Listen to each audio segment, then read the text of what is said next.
Hello, Joe from Joe K Models here. Thank you for checking out my build of the Albatros Cooper model. My friend Marc had suggested that I build a World War I era airplane, and even though this was a little bit after World War I, I'm going to go ahead and say that this qualifies.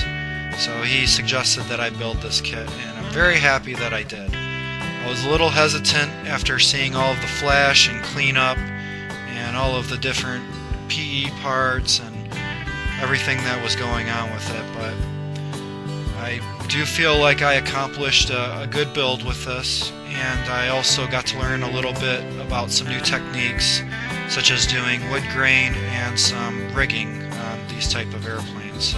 And another thing is that I got the wrong sprue, so the engine is not the correct engine, and I had to do some trimming in order to make it fit.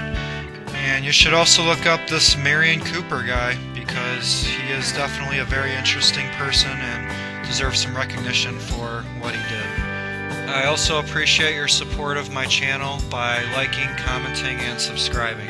Thank you.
Thank you.